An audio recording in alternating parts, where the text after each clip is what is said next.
Perkenalkan, nama saya Yolenta Kostari Fihibur, NIM 1803030087, kelas B semester 5. Pada video kali ini, saya akan membahas mengenai model dan pola gerakan sosial dalam kasus konflik tanah di Besipae, Timor Tengah Selatan. Konflik telah menjadi bagian dari kehidupan manusia yang mendorong terjadinya dinamika sosial, baik itu politik dan juga budaya. Konflik bisa terjadi di mana saja, kapan saja, dan oleh siapa saja, baik bersifat vertikal ataupun horizontal. Konflik dapat berbahaya jika menyebabkan terjadinya kerusuhan massa yang mengakibatkan jatuhnya korban, baik itu secara sosial, psikis, maupun fisik. Banyak sekali jenis konflik yang terjadi, misalnya konflik antar mahasiswa, konflik perebutan lahan, konflik antar supporter sepak bola, dan konflik antar partai politik. Konflik merupakan bentuk interaksi sosial yang terjadi pada perorangan atau kelompok yang berupaya untuk mencapai tujuannya sendiri dengan mengalahkan atau menundukkan pihak lainnya.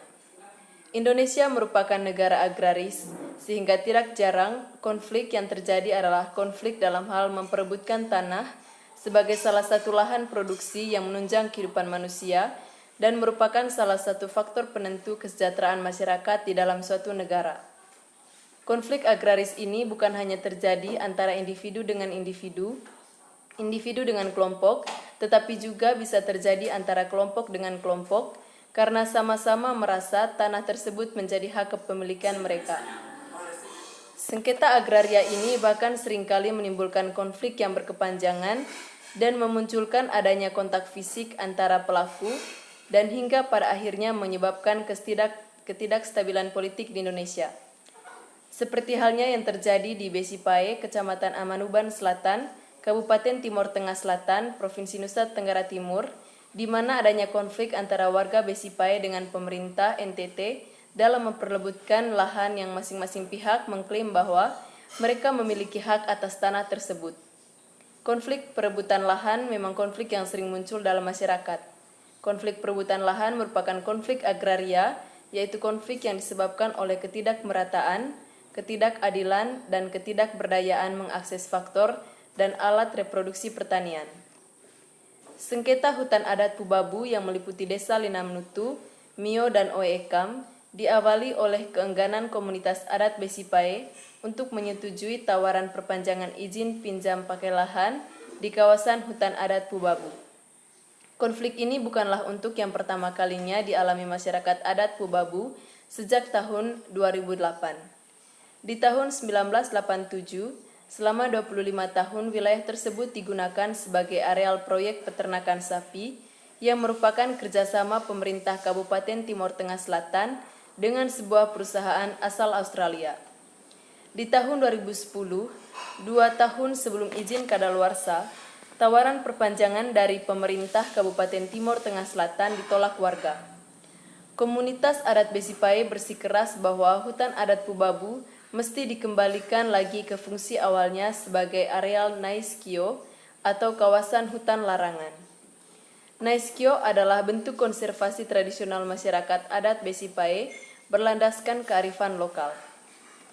Penolakan tersebut tidak dipedulikan oleh pemerintah Timor Tengah Selatan dengan tetap melanjutkan penggunaan kawasan hutan adat Pubabu sebagai hutan makanan ternak. Tapi komunitas adat Besipae tetap teguh menolak penggunaan areal seluas 3.700 hektar di kawasan hutan adat Pubabu yang digunakan untuk peternakan sapi dan pengembangan tanaman kelor. Berbagai bentuk protes penolakan dilakukan masyarakat Besipae hingga saat ini untuk mempertahankan hak ulayat yang dimilikinya.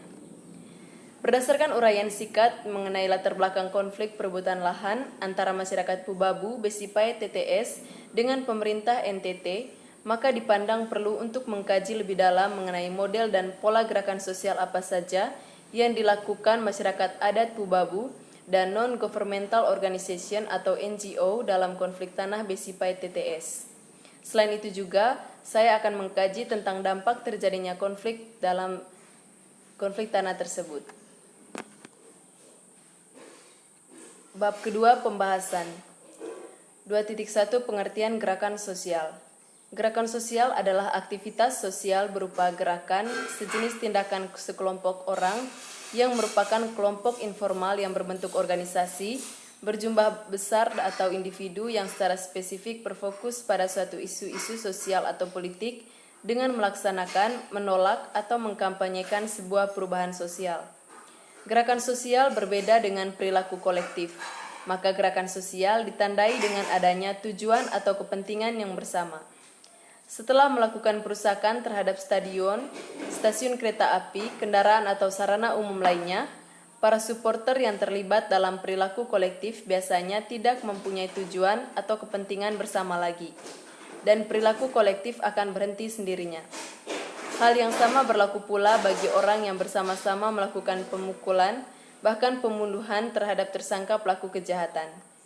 Para remaja penggemar aktor atau seniman tertentu yang telah berdesak-desakan dalam kerumpunan akhirnya berhasil memperoleh tanda tangan idola mereka. Gerakan sosial yang menolak perubahan sosial karena bertentangan dengan nilai dan norma dalam masyarakat. Menentang perubahan di sini maksudnya yaitu perubahan yang berlawanan dengan norma atau aturan yang berlaku, seperti penyalahgunaan narkoba, korupsi, kolusi, dan nepotisme, dan adanya pornografi yang berlawanan dengan norma yang berlaku. Itulah gerakan yang kontra dalam masyarakat, sehingga masyarakat juga berhak dalam menolak perubahan tersebut. Sementara usaha atau gerakan sosial yang pro terhadap masyarakat, yaitu gerakan hidup sehat, kampanye lingkungan bersih, demokrasi yang bersih, penegakan HAM, dan contoh lainnya.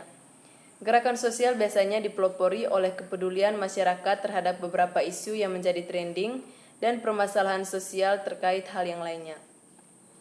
Gerakan sosial di pihak lain ditandai dengan adanya tujuan jangka panjang, yaitu untuk mengubah atau mempertahankan masyarakat atau institusi yang ada di dalamnya. Contohnya, gerakan mahasiswa di beberapa kota di Indonesia pada tahun 1965 sampai 1966 yang dilancarkan hampir tiap hari bertujuan perimbangan politik dan kebijakan ekonomi pemerintah. Yang berikut adalah fungsi-fungsi gerakan sosial sekunder atau laten dapat dilihat sebagai berikut. Yang pertama, gerakan sosial memberikan sumbangsi ke dalam pembentukan opini publik dengan memberikan diskusi-diskusi masalah sosial dan politik dan melalui penggabungan sejumlah gagasan-gagasan gerakan ke dalam opini publik yang dominan.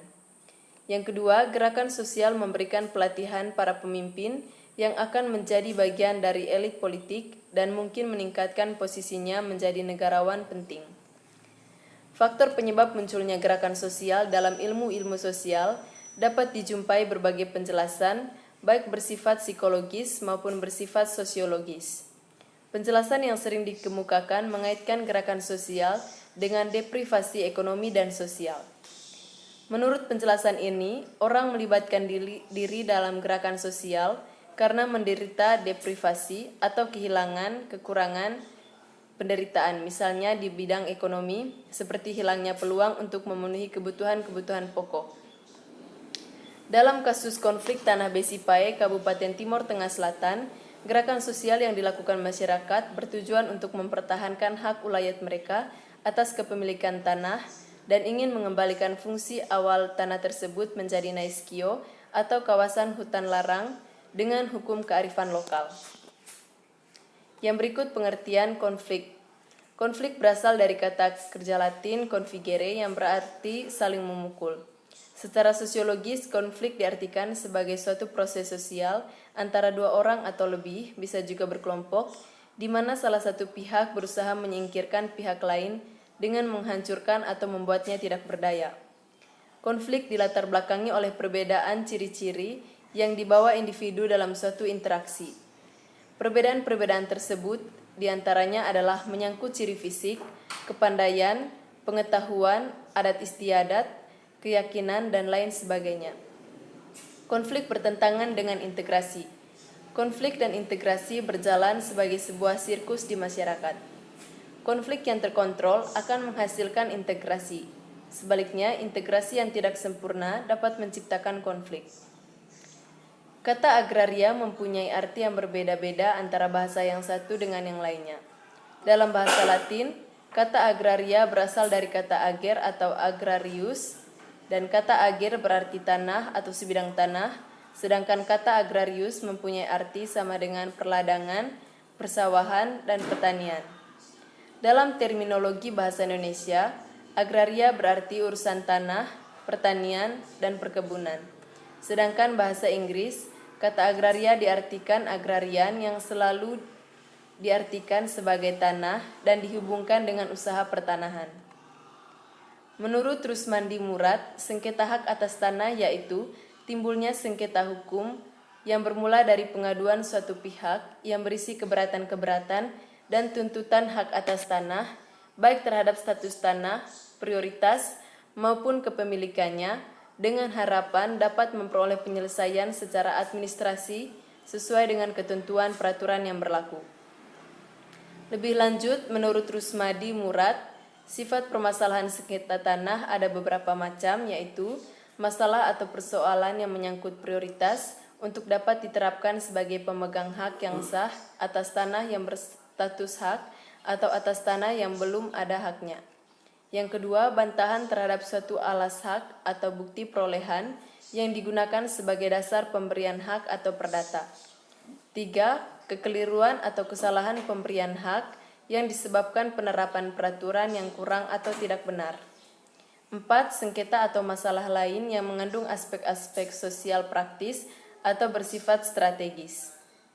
Dalam kasus konflik tanah Besipae Timur Tengah Selatan, Dinas Peternakan Pemprov NTT mengembangkan lahan peternakan berdasarkan kesepakatan dengan masyarakat yang tertuang dalam sertifikat hak pakai selama 25 tahun sejak tahun 1987 hingga 2012. Konflik terjadi akibat masyarakat Pubabu menganggap bahwa tanah tersebut adalah tanah masyarakat Pubabu karena sejak awal pemberian sertifikat hak pakai didasari pada kesepakatan dengan masyarakat sebagai pemegang hak milik. Sementara di sisi lain, pemerintah mengklaim hak atas tanah tersebut dengan merujuk pada Peraturan Pemerintah Nomor 40/1996 tentang hak guna usaha, hak guna bangunan, dan hak pakai atas tanah. Dalam pasal 41 dijelaskan bahwa tanah yang dapat diberikan dengan hak pakai adalah tanah negara, tanah hak pengelolaan, dan tanah hak milik. Sementara pasal 2 menyebutkan atas kesepakatan antar pemegang hak pakai dengan pemegang hak milik. Hak pakai atas tanah hak milik dapat diperbarui dengan pemberian hak pakai baru dengan akta yang dibuat oleh pejabat pembuat akta tanah dan hak tersebut wajib didaftarkan. Artinya bahwa perlu ada kesepakatan dengan masyarakat sebagai pemegang hak milik apabila sertifikat hak pakai akan diperpanjang lagi. Pengambilan keputusan diharapkan tidak merugikan salah satu pihak sehingga mampu mewujudkan suatu penyelesaian secara damai di antara para pihak yang bersengketa. Mengingat selama ini penyelesaian sengketa pertanahan cenderung diselesaikan melalui lembaga peradilan yang bersifat win-lose solution atau menang kalah. Peranata pilihan penyelesaian sengketa melalui lembaga mediasi ini dilakukan secara perdamaian atau berdasarkan kesepakatan para pihak, yaitu dilakukan dengan mediasi. Yang berikut sejarah dan kronologis konflik tanah Besipae Kabupaten Timur Tengah Selatan. Jauh beberapa dekade sebelumnya, tepatnya tahun 1927, masyarakat adat Pubabu yang terdiri dari Vetor Nabuasa, para amaf atau tua-tua adat, dan pemerintah kolonial Belanda menetapkan kawasan hutan Pubabu dengan luas wilayah 2.674,4 hektar itu menjadi hutan adat. Tujuan dari penetapan hutan adat Pubabu ini untuk melindungi satwa liar, tanaman obat-obatan, pohon, dan tali-tali hutan. Hutan adat Pubabu merupakan hutan larangan yang dalam bahasa Dawan, Kio, yang berarti larangan. Sejak itu, masyarakat adat Pubabu melarang siapa saja yang melakukan aktivitas penebangan, pemburuan, dan aktivitas ilegal lainnya di dalam kawasan hutan tersebut. Masyarakat hanya diperbolehkan menebang, berburu, dan melakukan aktivitas di hutan tersebut apabila sudah melakukan upacara onen vekio atau berdoa buka larangan. Pada tahun 1982, pemerintah Australia mengontrak hutan Pubabu untuk dikelola sebagai tempat penggemukan sapi. Kontrak yang dilakukan oleh pemerintah Australia bersama masyarakat adat Pubabu berlangsung selama 5 tahun, dari tahun 1982 sampai 1987. Setelah masa kontrak selesai, pemerintah Australia menyerahkan kembali hutan tersebut kepada pemerintah Indonesia karena kerjasama antar negara dan masyarakat adat Pubabu sebagai pemilik hutan adat. Pada tahun 1987, tanah ini kemudian dikontrak lagi oleh Dinas Peternakan Provinsi NTT selama 25 tahun, dari tahun 1987 sampai tahun 2012. Pada tahun 2010, masyarakat adat Pubabu membangun pemukiman di luar hutan adat, yaitu di Blukar masyarakat sendiri. Namun Dinas Peternakan menyurati masyarakat bahwa tanah yang dibangun pemukiman itu masih masuk di dalam kawasan 6.000 hektar yang dikontrak oleh Dinas Peternakan. Setelah itu di tahun yang sama, Dinas Peternakan ingin melakukan perpanjangan kontrak, namun masyarakat adat Pubabu dengan tegas melakukan penolakan agar hutan tersebut tidak dirusak atas nama proyek pembangunan.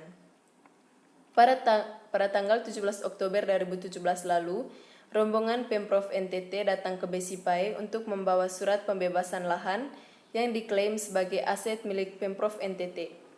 Rombongan Satpol PP, Sekretaris Kecamatan Amanuban Selatan, dan pihak Polda NTT itu kemudian menerobos masuk ke dalam rumah milik David Manisa, salah satu masyarakat adat Pubabu. Utusan Pemprov NTT itu kemudian meminta David menandatangani surat pengosongan lahan dalam kawasan hutan adat Pubabu, Besipae TTS. Kedatangan Pemprov NTT sontak membuat Bapak David Manisa sekeluarga merasa ketakutan dan trauma. Tanpa dijelaskan masuk penandatanganan surat tersebut, akhirnya Bapak David Manisa enggan untuk menandatangani surat pernyataan itu. Namun utusan Pemprov terus memaksa, bahkan ada yang membentak dan memotret layaknya seorang teroris besar. Tanpa ada perlawanan dari Bapak David Manisa, mereka mengambil foto dirinya yang kala itu sedang memakai celana pendek tanpa menggunakan baju. David Manisa pun diajak untuk mengikuti mereka agar bersama-sama menuju ke rumah masyarakat adat lainnya. Setelah dari rumah David Manisa, aksi tersebut berlanjut di rumah milik Bapak Fransai. Fransai juga dipaksa untuk menandatangani surat pernyataan pengosongan lahan. Pemaksaan yang dilakukan oleh rombongan tersebut mendapat protes dari masyarakat setempat. Yang berikut model dan pola gerakan sosial dalam konflik tanah Besipae, Kabupaten Timor Tengah Selatan. Gerakan sosial yang dilakukan masyarakat Besipae tergolong ke dalam bentuk gerakan sosial perlawanan, yaitu gerakan yang bertujuan untuk menghambat atau menghalangi suatu perubahan sosial tertentu. Gerakan sosial yang mereka lakukan adalah dalam bentuk protes, baik oleh masyarakat adat Pubabu itu sendiri maupun oleh lembaga swadaya masyarakat atau non-governmental organization. Bentuk-bentuk protes tersebut dapat dijelaskan sebagai berikut. Yang pertama, aksi telanjang ibu-ibu. Awalnya Gubernur NTT Victor Bungtilulai Skodat yang saat itu tengah dalam perjalanan pulang dari wilayah Bena melintas di sekitar resort peternakan Besipae. Ia memutuskan untuk berbelok masuk ke kawasan tersebut karena melihat adanya kerumunan orang yang berteriak-teriak. Namun ternyata gubernur disambut dengan aksi ibu-ibu yang membuka baju dan bahkan bertelanjang dada. Aksi ini merupakan simbol perasaan kecewa dan sedih atas tindakan pemerintah yang semena-mena mengklaim tanah adat tersebut milik negara. Yang kedua, pemblokiran jalan. Aksi pemblokiran jalan ini dilakukan oleh warga Besipae, tetapi kemudian justru mendapatkan perilaku kekerasan dari aparat keamanan. Yang ketiga, tuntutan Majelis Pekerja Harian Persekutuan Gereja-Gereja Indonesia. PGI menuntut bahwa penyelesaian konflik tanah ini sebenarnya bisa dilakukan dengan mediasi dan bukan dengan kekerasan, sehingga penyelesaian masalah agraria ini tidak menempatkan masyarakat sebagai korban. Hal ini ditegaskan dalam pernyataan tertulis Humas PDI, Philip Situmorang. MHI PGI dalam hal ini menyerukan beberapa hal, yakni yang pertama, meminta tanggung jawab pemerintah pusat dan pemerintah daerah untuk melindungi masyarakat dan seluruh tumpah darah Indonesia tanpa terkecuali, termasuk masyarakat Besipae TTS NTT. Yang kedua, menuntut pemerintah untuk menindak tegas para preman yang melakukan tindakan kekerasan serta memberikan sanksi tegas kepada aparat yang ada di tempat namun membiarkan kekerasan berlangsung yang menimbulkan penderitaan kepada perempuan dan anak yang berupaya mempertahankan hak-hak mereka. Yang ketiga, sehubungan dengan pokok permasalahan agraria yang ada di Besipae, MPH PGI berharap pemerintah provinsi, NTT, dan instansi terkait dapat menyelesaikannya dengan jalan dialog yang lebih bermartabat seturut dengan hukum yang berlaku. MPH PGI terus mendukung semua langkah dan upaya pemerintah untuk tetap berdiri di atas konstitusi negara Republik Indonesia yang adil dan beradab, seraya terus mendukung upaya masyarakat memperjuangkan hak-haknya. Yang keempat, tuntutan pihak Wahana Lingkungan Hidup atau WALHI. Pihak ini akan menyurati Gubernur NTT untuk menghentikan konflik tanah di Pubabu Besipae dan bisa melakukan dialog dengan masyarakat tanpa adanya kekerasan. Pihak WALHI juga tidak percaya dengan kinerja penyelesaian konflik tanah pada masyarakat Besipae yang dilakukan aparat pemerintah dengan melakukan praktik-praktik kekerasan. Pihak WALHI meminta aparat kepolisian untuk melakukan proses hukum kepada pihak yang melakukan tindakan kekerasan terhadap warga. Yang berikut akibat konflik tanah Besipae Kabupaten Timur Tengah Selatan. Adapun akibat yang ditimbulkan akibat konflik tanah Besipae Kabupaten Timur Tengah Selatan adalah sebagai berikut. Yang pertama, rumah warga terbakar akibat perbuatan sekelompok orang tidak dikenal dari Desa Polo. Yang kedua, beberapa warga mengalami luka-luka termasuk salah satunya perempuan yang sedang hamil. Yang ketiga, pengerusakan rumah yang dilakukan oleh aparat mengakibatkan masyarakat hidup terlantar di hutan. Yang keempat, insiden tersebut meninggalkan trauma tersendiri bagi anak-anak dan perempuan. Yang kelima, warga setempat mendapatkan tindakan kekerasan. Yang terakhir, kesimpulan. Gerakan sosial adalah aktivitas sosial berupa gerakan sejenis tindakan sekelompok orang yang merupakan kelompok informal yang berbentuk organisasi, berjumlah besar atau individu yang secara spesifik berfokus pada suatu isu-isu sosial atau politik dengan melaksanakan, menolak, atau mengkampanyekan sebuah perubahan sosial. Konflik terjadi akibat masyarakat Pubabu menganggap bahwa tanah tersebut adalah tanah masyarakat Pubabu karena awal pemberian sertifikat hak pakai didasari pada kesepakatan dengan masyarakat sebagai pemegang hak milik. Sementara di sisi lain, pemerintah mengklaim hak atas tanah tersebut. Gerakan sosial yang dilakukan masyarakat Besipae tergolong ke dalam bentuk gerakan sosial perlawanan, yaitu gerakan yang bertujuan untuk menghambat atau menghalangi suatu perubahan sosial tertentu. Gerakan sosial yang mereka lakukan adalah dalam bentuk protes, baik oleh masyarakat adat Pubabu itu sendiri maupun oleh lembaga swadaya masyarakat. Konflik tanah Besipae TTS juga mengakibatkan beberapa warga luka-luka, rumah terbakar, dan warga kehilangan tempat tinggal. Saran saya, konflik agraris yang terjadi di Besipae yaitu antara masyarakat dengan pemerintah TTS di Besipae, Kecamatan Amanuban Selatan sampai sekarang belum terselesaikan. Upaya yang dilakukan untuk menyelesaikan masalah ini harus tepat. Kedua belah pihak harus duduk bersama untuk membahas masalah ini dan mencari kata sepakat dalam menyelesaikan masalah tersebut. Pihak ketiga dalam mengatasi masalah ini juga harus netral, tegas, bijaksana, dan adil dalam mengambil keputusan. Tidak hanya itu, dalam penyelesaian konflik ini juga dapat dilakukan dengan cara kompromi atau negosiasi, yaitu masing-masing memberikan dan menawarkan sesuatu pada waktu yang bersamaan, saling memberi dan menerima, saling mendukung satu sama lain, serta saling bekerja sama untuk menyelesaikan masalah ini. Baik, terima kasih. Sekian saja video saya kali ini. Semoga video ini bermanfaat untuk kita semua.